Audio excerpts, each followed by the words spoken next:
O ministro da Educação diz ter sido mal interpretado e pede desculpas depois de dizer que, abre aspas, há crianças com grau de deficiência em que é impossível a convivência na escola, fecha aspas.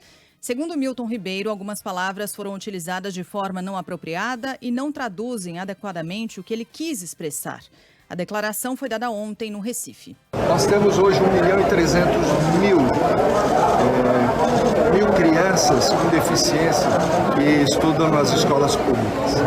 Desse total, 12% tem um grau de deficiência e é impossível a convivência. O que o nosso governo fez? Ao invés de simplesmente jogá-los dentro de uma sala de aula, pelo inclusivismo, nós estamos criando salas especiais para que essas crianças possam receber o tratamento que merecem e precisam.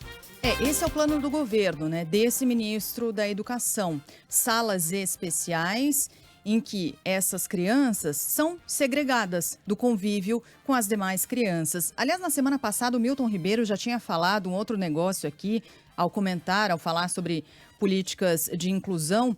Já havia dito o seguinte, que os alunos com deficiência atrapalham o aprendizado de outros estudantes. Houve uma reação muito grande por parte de especialistas em educação, por parte de especialistas em educação inclusiva, né, que propõem políticas públicas que tratem de maneira igual, no sentido de oferecer as mesmas oportunidades para todas as crianças com e sem deficiência e que permitam, portanto, que elas lidem entre si, que elas convivam, porque isso é importante socialmente.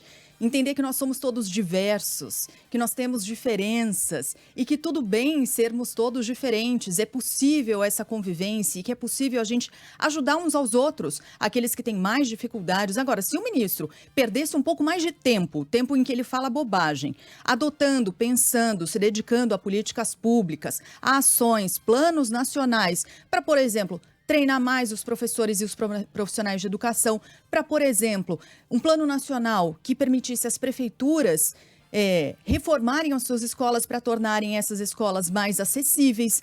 Quantas escolas no país inteiro não têm nenhuma condição de receber uma criança que tenha uma deficiência, que esteja numa cadeira de rodas, porque não são acessíveis, não tem o básico de acessibilidade? Por que não pensar nisso antes? Isso sim é incluir. Isso sim é pensar em incluir, em tratar com decência, com dignidade essas crianças e os pais e seus familiares. Agora, falar esse monte de bobagem, de asneira, e depois dizer que foi mal interpretado, fui tirado do contexto. Não, não foi. Não foi, porque o plano do Ministério da Saúde, do Ministério da Educação, perdão, é esse mesmo, é de criar, e a gente acabou de ouvir o ministro falando, é de criar salas de aula específicas para essas crianças, segregando das demais. É um pensamento que se encaixa numa visão de mundo da década de 50, da década de 40, onde a segregação era a regra, Sheila.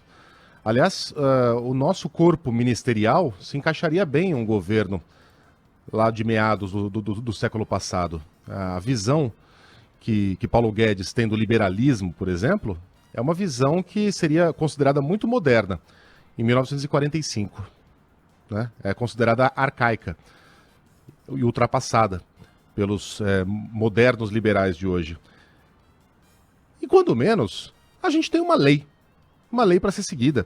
Lei número 7.853, Isso. que obriga todas as escolas a aceitarem matrículas de alunos com deficiência e transforma em crime a recusa desse direito. Essa lei está em vigor desde 1999 e graças a ela, e graças também a uma mudança de visão de mundo da sociedade, né?